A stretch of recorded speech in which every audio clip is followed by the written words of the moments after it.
Hello नमस्कार बच्चों, welcome to the new video. मैं आपको यहाँ पर इलेक्ट्रिसिटी क्लास 10th साइंस पढ़ा रहा हूँ। इसमें हमने अभी तक जो है कुछ चीज़ों के बारे में डिस्कस कर लिया जो कि आपको फर्स्ट वीडियो में देखने को मिलेगा, जैसे कि चार्ज का जो क्वांटाइजेशन वाला नियम है Q इक्वस टू एन, ये हमने पढ़ लिया। पोटेंशियल और पोटेंशियल डिफरेंस की डेफिनेशन और उसके जो ये जो फार्मूला है ये हमने देख लिया। और करंट Q अपॉन में T, एक ये चीज़ हमने देख ली, उससे रिलेटेड एक एग्जाम्पल कर लिया था। आज हम एग्जाम्पल नंबर सेकंड से स्टार्ट करेंगे। एग्जाम्पल नंबर सेकंड ये जो है बच्चे पोटेंशियल से रिलेटेड है। पोटेंशियल डिफरेंस या फिर simple potential, work done upon में चार्ज होता है। तो इसमें पूछा है कि how much work is done, मतलब वर्क पूछा है इसमें। और 2 coulomb charge across 2 point having potential difference 12 volt. तो बच्चे हमें पीडी जो है वो 12 वोल्ट दिया है और जो चार्ज है वो 2 कूलम है, तो वर्क पूछा गया। तो अभी अभी मैंने बताया जो पीडी का फार्मूला होता है वर्क अपॉन में चार्ज। पीडी का फार्मूला क्या होता है? पोटेंशियल डिफरेंस का वर्क अपॉन में चार्ज। पीडी आपको 12 दिया है और वर्क आपको निकालना है, और क्यू जो है आपको 2 दिया हो, ये इधर मल्टीप्लाई हो जाएगा, 24 जूल जो है ये वर्क आ जाएगा। ठीक है, आंसर आ गया, मज़े करो। उसके बाद कह रहा है कि जैसे ब्लू क्वेश्चंस देखोगे इसके जस्ट बाद, name a device that helps to maintain potential difference. तो पोटेंशियल डिफरेंस मेज़र करने के लिए मैंने पिछले वीडियो में ही बता दिया आपको। अगर आपने वीडियो नहीं देखी है तो उसका लिंक मैं डिस्क्रिप्शन में डाल रहा हूँ, आप पूरी प्लेलिस्ट चेक कर सकते हैं, वहाँ से आपको मिल जाएगा। ठीक है। और आपको किसी और नए चैप्टर की वीडियो चाहिए या कोई टॉपिक पे वीडियो बनवाना है तो आप प्लीज़ कमेंट करो यार। और वीडियो अगर ठीक लग रहा है तो लाइक कर दो, अपने दोस्तों के साथ शेयर कर दो, सब्सक्राइब कर दो, इतना तो कर ही सकते हो। ठीक है, चलिए आगे बढ़ते हैं। तो देखो, वोल्ट मीटर से आप वोल्टेज को मेज़र कर सकते हो और आम मीटर से आप करंट को मेज़र कर सकते हो, ये हमने डिस्कस कर लिया है। उसके बाद एक क्वेश्चन आता है कि यार 1 एम्पियर या फिर 1 वोल्ट, ये सब चीज़ है क्या? कि भाई 1 एम्पियर करंट का क्या मतलब है, 1 वोल्ट करंट का क्या मतलब है? आप ये सब चीज़ ना फार्मूले से समझो ज़रा। देखो, आई इक्वस टू में क्यू अपॉन में T, charge per unit time. अब आप ही देखो कि ये 1 एम्पियर कब होगा? जब चार्ज आपका 1 कूलम होगा और टाइम जो है वो 1 सेकेंड होगा। ठीक है। If 1 coulomb charge flow per second, then current is said to be current is said to be 1 ampere. तो ये चीज़ है बच्चे कि अगर 1 कूलम चार्ज 1 सेकेंड, मतलब 1 कूलम चार्ज पर सेकेंड अगर फ्लो हो रही है तो हम बोलेंगे जो करंट है वो 1 एम्पियर है। इसी प्रकार देखो, 1 वोल्ट के लिए आप वोल्ट वाली जो फार्मूला है पोटेंशियल डिफरेंस वाली, तो पीडी है क्या? वर्क अपॉन में चार्ज। अगर ये 1 जूल हो और ये 1 कूलम हो, मतलब 1 कूलम चार्ज को अगर लाने में 1 जूल का वर्क लग रहा है तो पोटेंशियल डिफरेंस कितना है? 1 वोल्ट है। If 1 joule of work required to bring a unit positive charge, unit positive से अच्छा है मैं सीधा 1 कूलम लिख दूँ। ठीक है। From 1 point two other point, तो ये हो गया हमारा ये 1 वोल्ट का डेफिनेशन, ये हो गया 1 एम्पियर का डेफिनेशन, और ये हो गया 1 वोल्ट का डेफिनेशन। ठीक है। उसके बाद सर्किट डायग्राम पे आते हैं, और सर्किट डायग्राम से पहले वैसे तो मैंने बता दिया थोड़ा बहुत, बट सर्किट डायग्राम में यूज़ होने वाली कुछ इम्पॉर्टेंट कंपोनेंट के सिंबल, ठीक है, सिंबल के बारे में देखते हैं। चैप्टर में बहुत सारी चीज़ें हैं तो आगे धीरे धीरे आप बने रहिए। 4-5 वीडियो होगी टोटल, ये सेकंड वीडियो है इसमें। ठीक। देखो, सबसे पहली चीज़ सेल, सेल देखो, सेल जो है इस तरीके से बनता है, ये सेल होता है, ठीक है। और आपसे अगर बैटरी पूछे तो सेल और बैटरी में क्या फ़र्क है। तो बैटरी जो होता है वो कॉम्बिनेशन ऑफ सेल होता है। जैसे ये देखो, पहला सेल, फिर दूसरा सेल, फिर तीसरा सेल, और इसको ऐसे ज्वाइन कर देना, ठीक है। ये हो गई बैटरी। अब इसमें क्या करना है आपको, ये देखो, छोटे वाली लाइन को नेगेटिव, बड़े लाइन को पॉजिटिव, बड़े लाइन को पॉजिटिव, छोटे, ये अंदर वाले को नहीं लेना, बस ये लेफ़्ट और राइट वाले को, ठीक है। उसके बाद देखो तीसरा की, ठीक है, या फिर स्विच, ठीक है। ये अभी ऑन के लिए बता रहा हूँ, ऑन के लिए बस आपको ऐसे रखना है, बीच में कुछ नहीं लगाना। और अगर की ऑफ करनी है, स्विच ऑफ रखनी है, तो आप इसी तरीके से ब्रैकेट बना के बीच में डॉट बना दो, ये ऑफ का है, ठीक है। होपफुली आपको समझ में आ रहा है। उसके बाद जो मेन चीज़ है, पांचवा, बल्ब। बल्ब में कुछ इस तरीके से आप बना सकते हैं, बल्ब हो गया ये। और सिक्स्थ, रसिस्टेंस या फिर रसिस्टर। रसिस्टेंस लिख लेते हैं क्योंकि ये कॉमन टर्म है। रसिस्टेंस, रसिस्टेंस ऐसे होता है, ऐसे, ये हो गया हमारा रसिस्टेंस। अच्छा, सेवन्थ, वेरिएबल रेसिस्टेंस या फिर रियोस्टेट। अगर रेसिस्टेंस वेरिएबल है तो ये ज़्यादा यूज़ नहीं होगा, बट आपको आना चाहिए। आजकल भरोसा नहीं है, छोटे छोटे क्वेश्चन बहुत सारे आते हैं। ये देखो, ये बच्चे वेरिएबल रेसिस्टेंस इसी तरीके से बनाना है और एक लाइन खींच देनी है ऐसे, ठीक है। ये हो गया वेरिएबल रेसिस्टेंस। इसी का दूसरा नाम रियोस्टेट भी होता है, रियोस्टेट। क्लियर है बच्चों। उसके बाद आमीटर और वोल्ट मीटर, सिंपल। ये हो गया एक आमीटर। आमीटर अभी मैंने पहले ही पीछे भी बताया कि ये करंट को मेज़र करता है, ये ऐसे जुड़ता है, ठीक है। और जुड़ेगा कैसे, सीरीज़ में जुड़ेगा, ये भी आप याद रख लो, सीरीज़ में। और इसमें नाइन्थ, वोल्ट मीटर। क्या है, वोल्ट मीटर। वोल्ट मीटर में आपके पास वी आएगा, ये भी ऐसे ही जुड़ेगा, बट ये कैसे जुड़े, ये पैरेलल कॉम्बिनेशन होता है, ये हमारा होता है पैरेलल कॉम्बिनेशन, ठीक है। तो ये कुछ इम्पोर्टेंट चीज़ें थी सर्किट डायग्राम से रिलेटेड।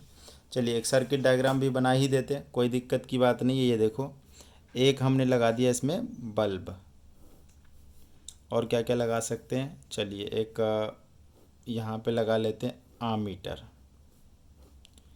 ठीक है। और एक लगा देते हैं इसमें बैटरी,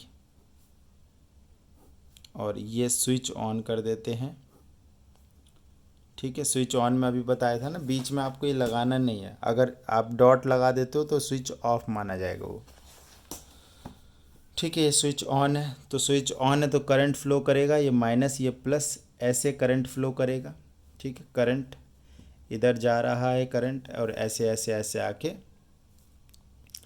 यहाँ पे प्लस माइनस, और लास्ट में इधर वापस सेम करंट ऐसे पूरी सर्किट में घूम जाएगा, ठीक है। तो ये एक छोटा सा सर्किट डायग्राम है, आपके पास जब क्वेश्चंस आएंगे तो इस सर्किट डायग्राम का यूज़ होगा। अभी फ़िलहाल आप एक रफ समझ लीजिए इसको, ठीक है। अब बहुत ही इम्पोर्टेंट जो है वो ओम्स लॉ है, इसको आप समझिए अच्छे से, ठीक है। ओम्स लॉ क्या कहता है, ओम्स लॉ कहता है current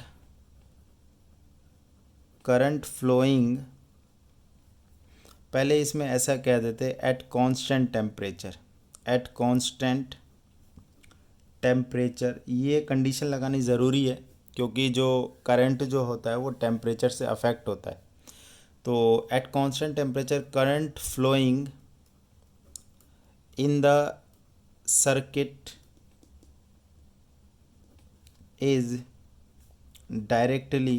is directly proportional to the potential difference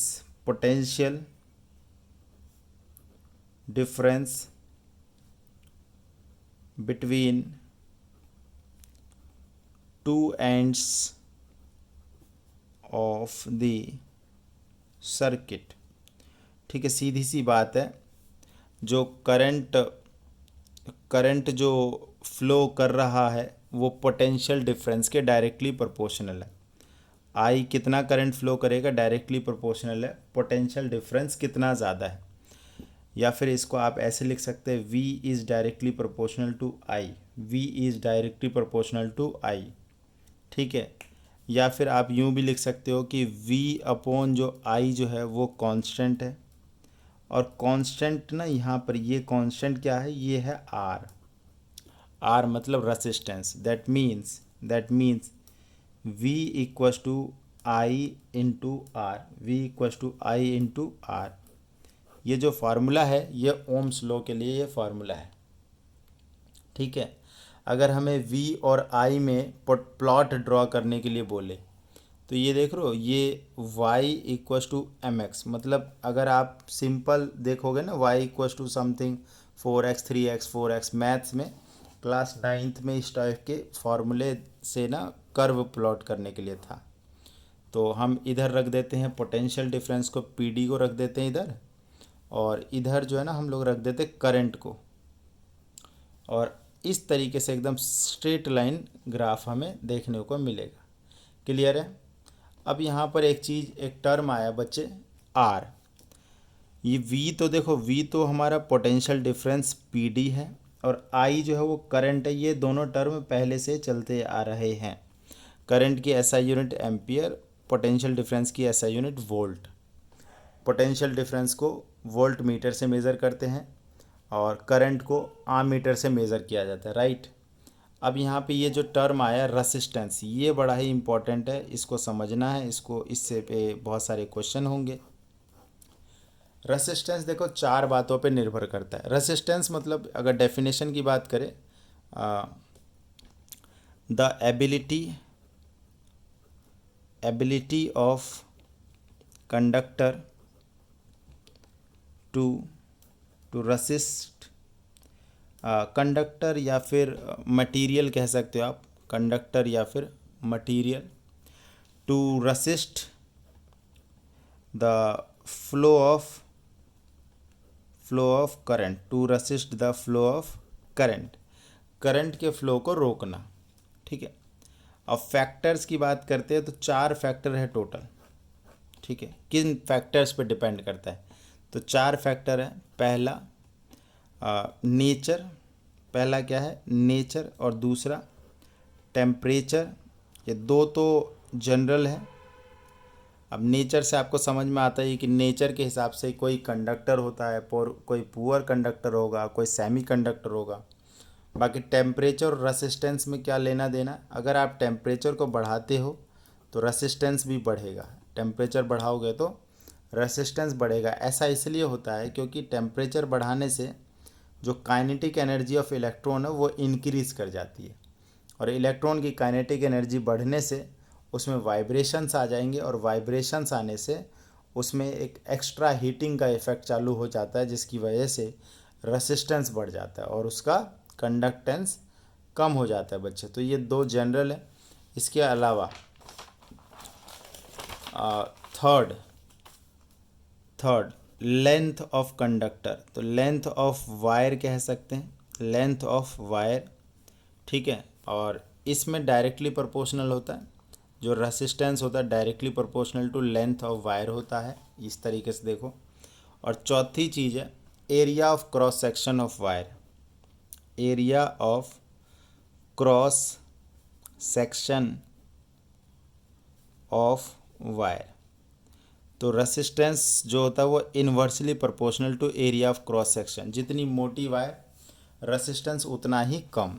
ये देखो यहाँ पर कि इस तरीके से हमने एक फॉर एग्ज़ाम्पल एक हमने मेटल की रॉड ली। ठीक है, इसकी टोटल लेंथ जो है वो हमने L मान ली, और एरिया ऑफ क्रॉस सेक्शन का मतलब ये है कि ये मोटाई कितनी है इसकी, ये एरिया ऑफ क्रॉस सेक्शन है।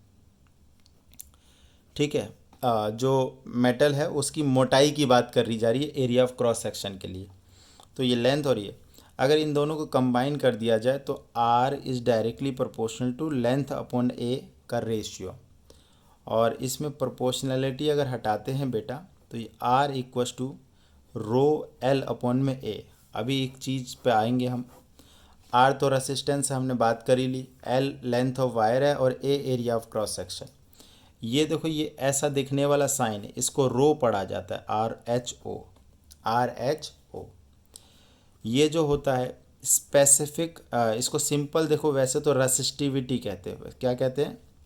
रेसिस्टिविटी। रेसिस्टिविटी के अलावा इसको स्पेसिफिक रेसिस्टेंस कहा जाता है। Specific resistance, specific resistance, specific resistance कहते हैं। देखो, रेसिस्टेंस ही है बट ये स्पेसिफिक है। रेसिस्टेंस ही है बट क्या है? स्पेसिफिक है। ठीक है, तो अब जरा देखिए स्पेसिफिक रेसिस्टेंस। तो स्पेसिफिक क्यों कह रहे हैं? मतलब स्पेसिफिक या फिर कंडीशनल रेसिस्टेंस भी इसको कहते हैं। कंडीशनल रेसिस्टेंस मतलब रेसिस्टेंस ही है बट एक कंडीशन है। आप यहाँ पे इस फार्मूले पे ध्यान दो। अगर लेंथ जो है वो 1 मीटर हो जाए और area of cross section 1 metre square हो जाए, तो क्या हम ये कह सकते हैं R बराबर रो हो जाएगा? मतलब ये कोई वायर जिसकी लेंथ 1 मीटर है, ये देखो, ये अगर 1 मीटर है और इसकी एरिया ऑफ क्रॉस सेक्शन अगर ये भी 1 मीटर स्क्वायर है, तो बच्चे इसका जो रेसिस्टेंस होगा ना, वो इसकी जो स्पेसिफिक रेसिस्टेंस है उसके बराबर होगा। इसका मतलब सीधा सीधा ये है कि दोनों कहीं ना कहीं सेम चीज़ है। ठीक है, तो अभी तो हम इस फार्मूले पे ही है। इस फार्मूले में और भी डिटेल में चीज़ें आगे लेके आएंगे। अगली वीडियो बिल्कुल देखना और बहुत ज़रूरी है। एग्ज़ाम पॉइंट ऑफ व्यू से आप समझ लो बहुत इंपॉर्टेंट सेगमेंट चालू हो गया। ठीक है, अगर आपको वीडियो पसंद आ रहा है तो प्लीज़ वीडियो को लाइक करें, अपने दोस्तों के साथ शेयर करें और चैनल को सब्सक्राइब करें। धन्यवाद।